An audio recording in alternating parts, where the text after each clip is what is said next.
네, 안녕하세요, 여러분. 반갑습니다. 박프로입니다. 저 오늘 나스닥장이, 미국장이 끝나자마자 여러분들께 SK하이닉스에 대해서 좀 빠르게 영상을 찍어드리고 있습니다. 좀 피곤하긴 하네요. 자, 오전 6시이고요. 다 5시에 나스닥장이 마무리가 되었고, 아마 이런 결과들이, 또 우리나라 시장에 월요일날 또 안 좋은 영향을 미치지 않을까 걱정하시는 분들이 많을 것 같습니다. 일단 반도체 지수는 또 하락을 했고요. 그리고 뭐 나스닥이나 S&P 500은 나쁘지 않은 모습을 보여주긴 했지만, 그래도 이 빅테크 기업 위주로 그래도 어느 정도의 하락세가 나왔기 때문에 우리나라 시장이 월요일 날 또다시 하락을 할까 그렇게 걱정하시는 분들이 많을 텐데, 제가 여기에 대해서 앞으로 이 SK하이닉스에 대한 단기적인 흐름들 그리고 중장기적인 흐름들까지 이 차트적인 그리고 시장적인 부분들을 좀 같이 보면서 여러분들께 좀 말씀을 드려야 할 것 같습니다. 자, 일단은 단도직입적으로 먼저 말씀을 드려보자면요. SK하이닉스는 저는 바닥은 무조건 나왔다라고 봐요. 제가 여기에 대해서 근거와 앞으로 우리가 어디까지 좀 끌고 갈지를 말씀을 드릴 텐데, 일단 최근 시장은 결국 금리나 0.5포인트에 대한 비컷에 대한 기대감이 첫 번째가 있을 수가 있겠고, 혹은 두 번째로는 경기 침체 우려. 이 두 가지로 좀 나눌 것 같습니다. 근데 저는 두 가지 다 틀린 말은 아니다라고 봐요.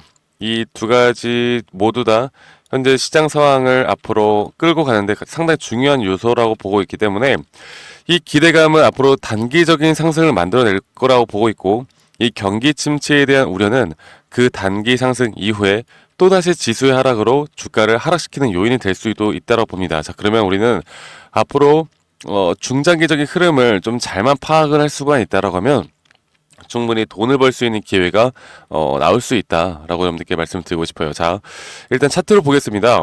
지금 SK하이닉스가 왜 저는 상승 추세로 돌아갈 수 있는지에 대해서 좀 더 명확하게 여러분들께 말씀을 드리고 있는데, 제가 우리 구독자분들 제 커뮤니티 방에서도 여러분들께 반복적으로 말씀을 드리는 이유가 바로 이런 겁니다. 지금 SK하이닉스에 대한 주가를 보면요, 이렇게 RSI, 그러니까 상대 강도 지수, 이 과매도 구간에 대한 부분이 이 중심선 하단 이탈을 하고 22포인트까지 빠졌었어요. 자, 이때가 그때였는데, 자, 그러면 SK하이닉스가 역사적으로 볼 때 이렇게 과매도 구간에 대한 이탈이 나왔던 적이 언제 있느냐 보면은 거의 2년에 한 번 정도 나옵니다. 2년에 한 번 정도 이런 식으로 나오고,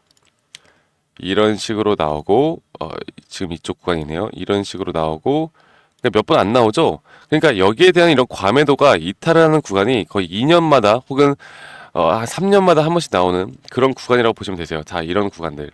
자, 그쵸? 자, 그러면은 이전의 흐름을 좀 보면서 말씀드릴게요. 이전에 이렇게 과매도 구간이 나왔었고, 그리고 나서 단기적인 상승이 어느 정도 나온 다음에 다시 한번 이 추세를 끌고 가는데, 이때 중요한 포인트는 바로 이런 겁니다. 자, 이때도요, 가격이 낮아졌어요. 이탈을 한 번 더 만들었단 말이죠. 가격대가 SK하이닉스가. 그리고 그럴 때 이 과매도 구간에 대한 지표를 보면요, 올라가는 모습을 보여줍니다. 이 구간에서요.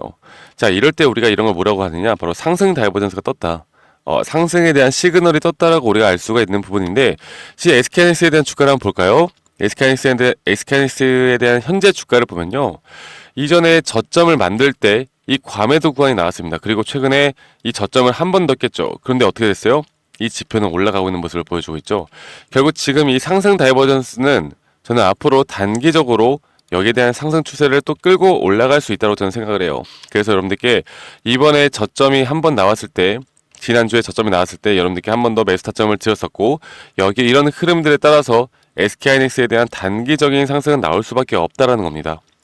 주봉으로 보더라도 우리가 알 수 있는 부분이 있는데요. 자, 주봉으로 볼게요.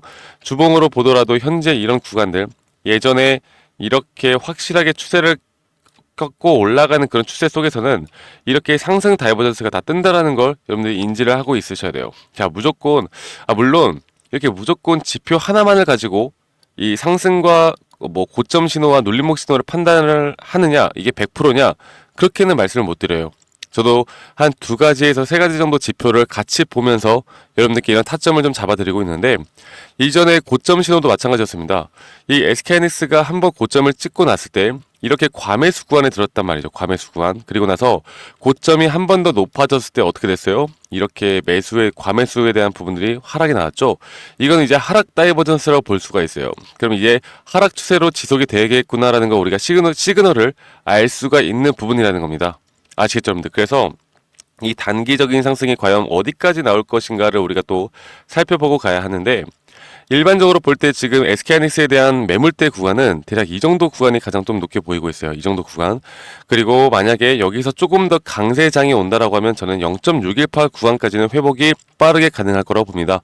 근데 일반적으로는 0.382 0.5% 구간까지, 여기까지 해서 고점 신호가 뜰 확률이 큰데, 이걸 간단하게 말씀드려보자면 이게 고점과 저점이 이었을 때 딱 50% 구간이 여기에요. 네, 그래서 우리가 앞으로 이 정도 구간까지 가격 상승이 온다라고 하면 여기서는 이제 신호가 뜨는지 안 뜨는지를 우리가 확실하게 파악을 하고 여기에서 현금화를 준비를 해야 되는 시기가 올 것이다 라고 여러분들께 말씀드리겠습니다. 자, 그러면 이게 더 올라갈 수도 있을 것 같은데, 이제서야 올라올 것 같은데 왜 도대체 분할 매도를 하라고 하시냐, 이렇게 물어보실 수도 있겠지만, 여러분들 현금화 비중 조절을 꼭 하셔야 돼요. 자, 여기에 대해서 제가 한 번 더 좀 말씀을 드릴 텐데요. 이거는 좀 시황적인 부분을 좀 같이 보면서 말씀드려야 될 것 같습니다. 그리고 제가 시황적인 부분을 여러분들께 소개해 드리기 전에 제가 이런 타점에 대한 부분들, 그리고 앞으로 여러분들이 잡아 나가야 되는 그런 중장기, 단기 투자 전략에 대한 부분들을 저희 구독자분들과 다 함께 공유해 드리고 있어요. 그래서 저 박프로와 함께 좀 같이 이런 타점에 대해서 공유를 받고 싶다, 실시간 장중에 나오는 이런 시그널을 좀 같이 공유받고 싶다라고 하시면 010-2011-9671로 저에게 SK하이닉스의 하이라고 저에게 문자 한 통 남기시면 되시겠고요. 구독, 좋아요만 한 번씩만 눌러주시면 감사하겠습니다. 제가 구독자분들과 함께하고 있는 만큼 여러분들 구독, 좋아요는 한 번씩만 꼭 눌러주시면 감사할게요. 아시겠죠, 여러분들? 자, 그래서 제가 이렇게 저희 문자 주신 우리 구독자분들에게만큼은 앞으로 중장기, 단기적인 타점들, 그리고 우리가 진짜 돈을 벌 수 있는 기회는 단기 후에 저는 주가가 한 번 더 빠졌을 때 우리가 여기에 대한 눌림목 자리를 잡는 게 가장 중요하다고 보고 있거든요. 자, 여기에 대해서 좀 더 설명을 해드려보자면, 일단은 뉴욕 증시가 급등 후에 나스닥, S&P는 소폭 하락을 했고요. 다우존스가 상승을 했습니다. 자, 이렇게 다우존스가 상승하는 이유를 한 가지 좀 말씀을 해드려보자면, 금리 인하가 나올 때 가장 수혜를 받는 게 바로 이 성장주 중심으로 더욱더 부각이 될 수밖에 없어요. 그래서 다우존스가 다시 한번 금리 인하에 대한 기대감으로 상승이 나왔고, 이 반도체가 급락이 나왔는데 엔비디아 같은 경우도 마이너스 1% 정도 하락이 나왔습니다.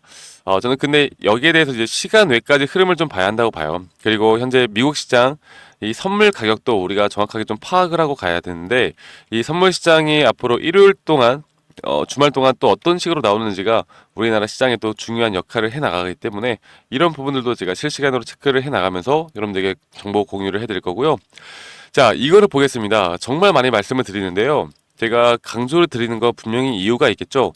자, 2000년도에도 6.5%에서 2004년도에도 1.25%로 이렇게 주가가 점진적으로 하락을 했었고, 인하를 했었고, 금리가 2006년도에도 2008년도까지 금리가 이렇게 점진적으로 인하를 하는 모습을 보여주고 있습니다. 자, 이럴 때마다 주가가 어떻게 변했는지, 지수가 어떻게 변했는지를 우리가 파악을 하고 가야 하는데, 자, 볼게요. 단기적인 상승이 나왔다가 지수가 하락을 하고, 단기적인 상승이 나왔다가 지수가 또 하락, 단기적인 상승이 나왔다가 지수가 이렇게 하락하는 모습을 반복적인 패턴을 보여주고 있죠. 저는 여기에 대한 흐름이 이번에도 다르지 않을 거라고 봐요. 그래서 이런 흐름들을 우리가 전체적인 시황적인 부분을 볼 때, 이 SK하이닉스에 대한 단기적인 상승은 제가 생각하는 이 구간 내에서 이런 고점에 대한 시그널이 뜰 것이다. 그리고 이 시그널을 보는 이런 지표들을 제가 우리 구독자분들에게만 또 저희 문자 주신 우리 구독자분들에게 제가 다 알려드릴 거니까 너무 걱정하지 마시고요. 이 시그널이 뜬다라고 했을 때도 제가 실시간으로 여러분들에게 장중에 언제든지 제가 공유를 해드릴 거니까 너무 걱정하지 않으셔도 될 것 같아요. 그래서 여기에서 내가 만약 너무나 고점에 물려 있어서 주가가 여기까지 올라와도 나는 손실권이라서 매도를 절대 못하겠습니다 라고 하시는 분들은 이번에 한번 좀 해보셔야 돼요. 무조건 하셔야 됩니다. 아시겠죠, 여러분들? 그리고 내가 수익권인데 수익권을 좀 극대화해서 그나마 좀 예수금을 더 크게 확보를 하고 앞으로 나오는 지수 하락으로 인한 한 번 더 저점 이탈이 만약 나온다라고 하면요, 여기서는 저는 무조건 있는 돈 없는 돈 다 끌어모아서 좀 매수를 해도 괜찮은 자리가 나올 거다 라고 여러분들께 말씀을 드리고 싶어요. 아시겠죠, 여러분들? 그래서 앞으로 이런 흐름들을 전체적인 흐름들을 좀 보면서 앞으로 SK 하이닉스에 대한 주가는 변동폭을 꽤 크게 나타내면서 흘러갈 것 같습니다. 아마 우리나라 증시뿐만 아니라 미국 증시가 11월 대선도 있고요. 여러 가지 변동폭을 만들어낼 만한 요소들이 너무나 많기 때문에 이런 것들 또 심리적으로 우리가 흔들리지 않고 끌고 갈 수 있는 게 너무나 중요해요. 아시겠죠? 여러분들? 그리고 제가 11월에 이제 대선이 있잖아요. 이 해리스와 트럼프가 언급 말을 한마디 한마디 할 때마다 우리나라의 이 테마 섹터가 지금 생성이 됩니다. 최근에 뭐 대마도 있었고 여러 가지 또 관련된 테마에 대한 섹터들이 살아나고 있는데 여기에 대해서도 지금 시그널이 상승 시그널, 그러니까 급등에 대한 시그널이 뜨는 종목들이 몇 개가 보여요. 제가 여기에 대한 종목들도 근거와 함께 여러분들이 좀 보시고 포트폴리오에 참고를 해보셔도 괜찮을 것 같고요. 혹은 공부를 하는데도 저는 충분히 도움이 된다라고 생각합니다. 그래서 이런 상승 시그널이 현재 뜰 만한 종목들을 여러분들에게 다 공유를 해드릴 거예요. 아시겠죠, 여러분들? 그래서 문자 하이라고 저에게 문자 한 통 남기시면 되시겠고, 지금 제가 말씀드리는 것처럼 이제 내일 모레 월요일부터의 흐름들 너무나 중요할 것 같습니다. 물론 지금 반등이 좀 나왔고 그리고 금요일 날장 반등이 더 나왔다가 좀 아쉽게 흘러가긴 했지만 아직 저는 이런 부분들이 아직 우리가 뭐 포기를 할 때는 아니라고 봐요. 네, 포기를 할 때는 아니라고 보고 있고요. 한 가지 더 좀 수급을 좀 보면서 말씀을 드려볼게요. 자, SK하이닉스 같은 경우는 좀 여러분들 모건 스탠리라는 기관사 외국계 창구 너무나 잘 알고 계시죠? 최근에 말도 안 되는 매도 리포트를 내가지고 자, 우리나라 반도체 시장을 또다시 차갑게 만들었었는데 저는 그렇게 생각합니다. 자, 금요일 날 이 모건 스탠리를 제외한 이 CLS의 UBS, 메릴린치, BNP 파리바, JP모간, 서울과 같이 그리고 시티그룹과 같이 이 외국계 창구들에서 SK하이닉스를 다 매수를 하는 모습을 보여주고 있어요. 그만큼 저점은 나왔다는 겁니다. 그리고 저점이 너무나 명확하게 나왔어요. 그리고 현재 이런 트레이더들이 자주 보는 지표상에서 너무나 명확하게 상승 시그널이 나왔기 때문에 단기적으로는 상승이 나올 수 있다는데 저는 의심의 여지가 없습니다.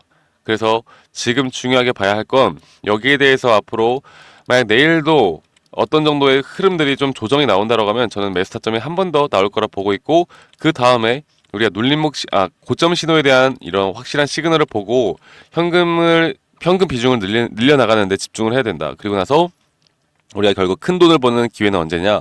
바로 지수가 하락을 하고 한 번 더 우리에게 정말 좋은 타점이 나왔을 때 이때 우리가 가진 비중을 줄였던 현금을 다시 한번 재투자를 이런 저점에서 하셔야 됩니다. 아시죠, 여러분들? 그래서 제가 이런 부분들을 우리 구독자분들과 함께 공유해 드릴 테니까요. 너무 걱정하지 마시고 010-2011-9671로 저에게 하이라고 문자 한 통 남기시는 거 잊지 마시고요. 아시겠죠, 여러분들? 그래서 이런 부분들을 앞으로 좀 같이 끌고 갔으면 좋겠습니다. 자, 그리고 지금 여러 가지 우리나라 경제 상황에 참, 이 변수가 많은 것 같아요. 뭐, 금투세도 있고, 여러 가지 또 이런 것들이 좀 있는 것 같은데, 이런 부분들도 제가 항상 체크해 나가면서 여러분들과 함께, 좋은 정보들, 우리가 알 수 있는 정보들을 같이 공유해 나갈 테니까요. 여러분들 저에게 문자 한 통 주시고, 여러분들 구독, 좋아요 한 번씩만 꼭 눌러주면 감사하겠습니다. 자, 주말부터 이제 날씨가 좀 쌀쌀해진다라고 합니다. 그리고 쌀쌀해지는 날씨에 여러분들 건강, 그리고 안전 항상 또 유의하시길 바라겠고요. 저는 다음에 더 좋은 영상으로 또 SK하이닉스로 돌아오도록 하겠습니다. 감사합니다. 박프로였습니다.